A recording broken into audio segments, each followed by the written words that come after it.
Divorcée depuis un an du prince Charles, la jeune femme de 36 ans et son nouvel amour, le producteur de cinéma égyptien Dodi Al Fayed, ont été traqués tout l'été par les paparazzis autour de la Méditerranée. Arrivé dans l'après-midi du 30 août à Paris, le couple est allé dîner au Ritz, un palace de la place Vendôme, qu'il tente de quitter discrètement peu après minuit à bord d'une Mercedes.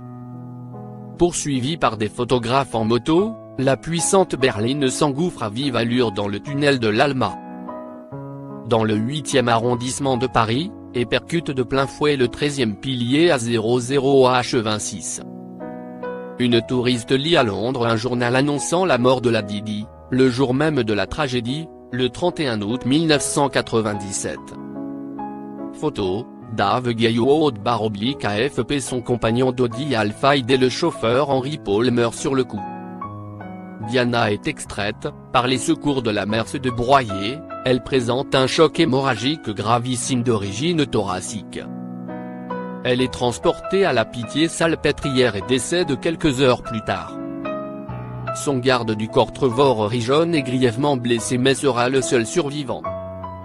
L'ambassadeur de France téléphone aux collaborateurs de la reine à Balmoral, en Écosse, où Elisabeth I, le duc d'Édimbourg, Charles, ainsi que les princes William, 15 ans, et Harry, 12 ans, résidant pendant l'été. Une enquête est immédiatement ouverte par la justice française. Les photographes, qui suivaient le couple depuis son arrivée à Paris, sont mis en cause, leur comportement aurait poussé le chauffeur à rouler trop vite. Dès le lendemain, des photos de l'accident seront proposées à des magazines pour $1 million. 9 sont mis en examen ainsi qu'un motard de presse. Après 2 ans d'investigation, il bénéficie d'un non-lieu, confirmé par la Cour de cassation en 2002. L'enquête, menée sous les projecteurs des médias du monde entier, conclut à un accident, le comportement d'Henri Paul sous l'emprise de l'alcool et d'antidépresseurs et la vitesse de la limousine entre 126 et 155 km/h à son entrée dans le tunnel explique la perte de contrôle du véhicule. La thèse du complot ourdie par les services secrets britanniques avec l'aval du prince Philippe, mari de la reine Elisabeth I, mise en avant par le père de Dodi. Une autre enquête, conduite de 2004 à 2008 en Grande-Bretagne, conclut également à un tragique accident. Le milliardaire égyptien Mohamed Al Fayed est écarté. Les investigations ont révélé que la Mercedes est entrée en collision avec un véhicule juste avant l'accident. Mystérieuse Fiat blanche. Des traces de peinture ont été retrouvées sur la limousine et contre un mur du tunnel. Un couple de Français, Georges et Sabine Dawson, qui s'engageaient sur une voie rapide à proximité, raconte avoir dû ralentir pour éviter une Fiat Uno blanche.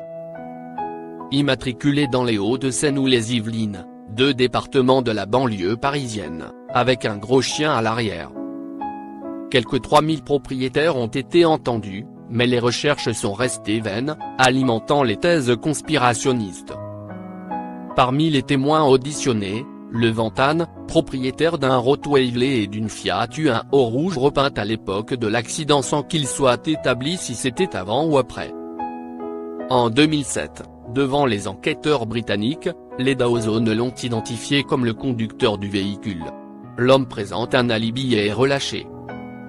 La Fiat n'était pas responsable de l'accident, mais victime de l'accrochage, relève une source proche du dossier.